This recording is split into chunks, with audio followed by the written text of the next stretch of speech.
This document contains a summary of the findings and, of course, the resolutions of the Parliamentary Select Committee, which has finally wrapped up its work in Naivasha. Yes, they did not meet their deadlines, but there is a result at the end of that long, lengthy, and in some cases fairly tense deliberation process.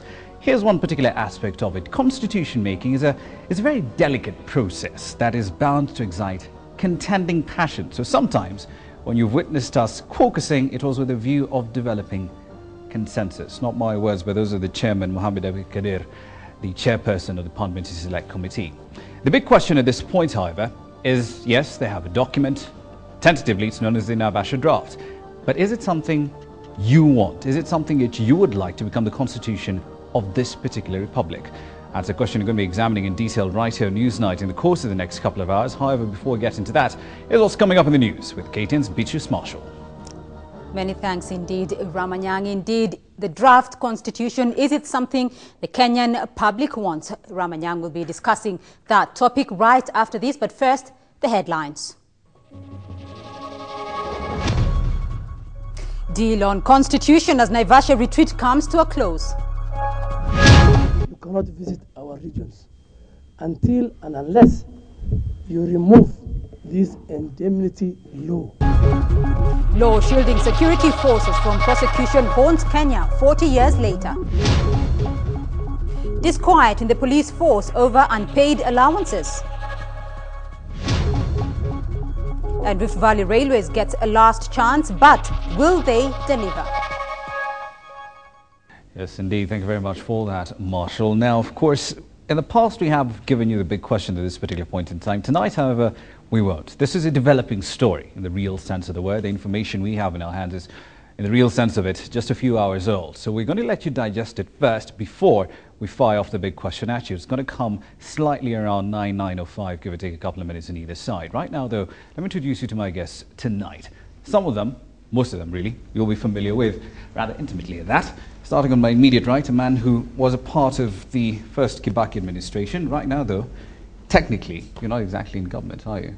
Not just technically, I am not in government. Brilliant. But you still do consult once in a while. I do consult across the board, persons from all political parties and non-partisan people also. Yeah. Brilliant. We do know you as Dr. Maisa Kitui. Thanks for coming in this evening. Pleasure. Representing the Katiba Sasa campaign, another regular KTN, Peter Kiruki. Thanks for coming in. Good evening. And of course, nominated legislator from ODM, Rachel Shebesh. Thank you for coming in tonight. You're welcome.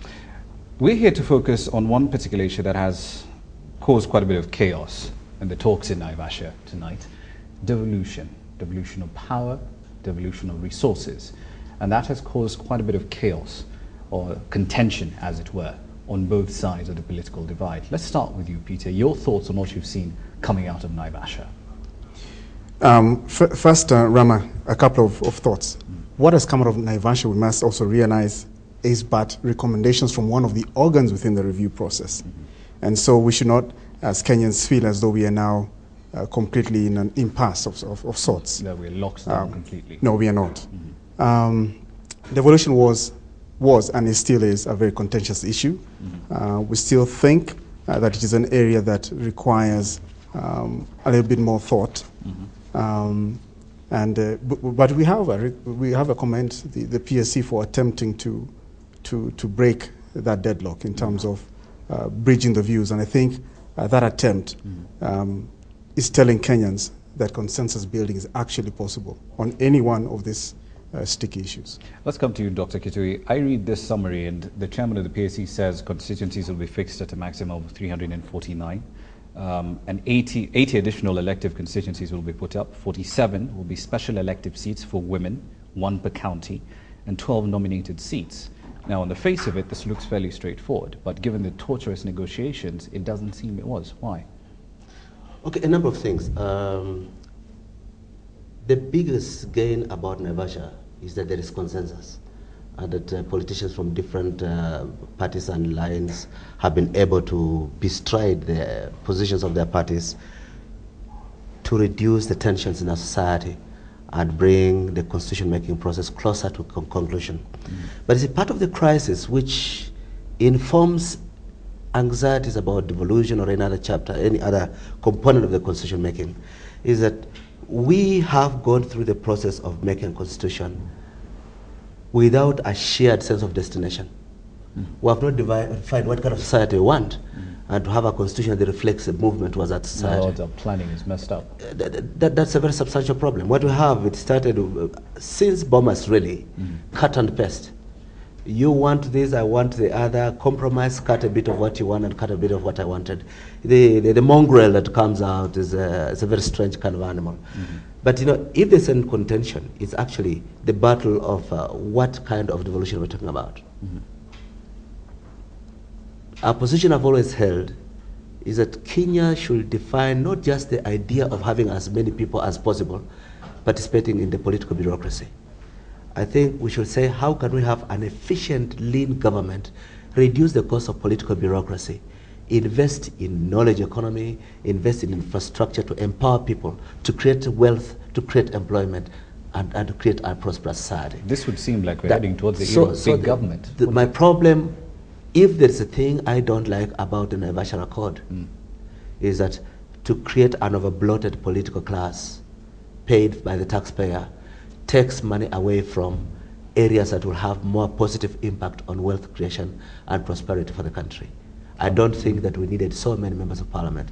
My own view would have been, for purposes of reducing the extreme disparities, abandoning the principle of fairness, we could have used 40 to 60 new constituencies, and then other seats to be used for affirmative action, particularly on gender disparity and so on, disability and so on.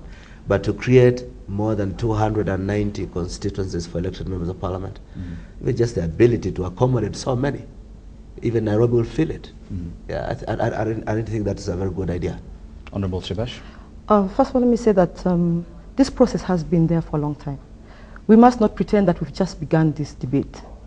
And therefore, what the Committee of Experts are doing and what the PSC is doing is really just consolidating, as he has said clearly. Let's not forget that what they're debating, what they're talking about are issues that Kenyans had debated, had put on had represented to the past commission that we had. And therefore, I think that the issues of devolution is really critical, because that was one of the issues that people spoke clearly about. CDF, by the way, is a method of devolution, because devolution is not only about resources, it's also about the power. So I do believe that that issue cannot be contentious unless you do not recognize the CDF as working, because it goes to the grassroots, and there is a committee set up. People themselves decide what to do with CDF. Kenyans just want to say that they want to decide themselves what to do with their money, their own priorities, because so far the government has not done a very good job of it. But truly, we are not in any impasse. I'm glad you didn't ask the question that early, because really we should not have any headline positions. And I don't think the PSC had any headline positions. That is why we have come out with a document. You say they did not have any hardline positions, but from what I see here in some cases, like from devolved government, here's one line on what one of the highlights they put out: an equalization fund to be created, an evolved fund secured in the Constitution. Now, in and of itself, that sentence does have some grammatical errors, but what this simply says is that the PSC could not agree on how to devolve resources. We're going to give 20% of the national budget to counties, as it were. We're going to give 12% as PNU wants, so 20% as ODM wants. Are we going to give them anything at all? You see, what I find very interesting is we debate issues that we have no idea how much work has been put into it. I do know, for example, that there's been a lot of representation by different sectors, including economists. I'm sure Dr. Kitui can bear witness that these people are not coming up with figures from the top of their head, whether it's the constituencies and whether it's talking about how much money should go to whichever region we're talking about. Therefore, if there is a recommendation, I would not comment on it until I see what parameters did you use to come up with these figures. And if the figures were about historical injustices or was about probably bringing a level that is fair play for every region or every county, then I would have a debate. But I cannot debate something that I have no idea where did they get this, because that's why it's going to come to Parliament.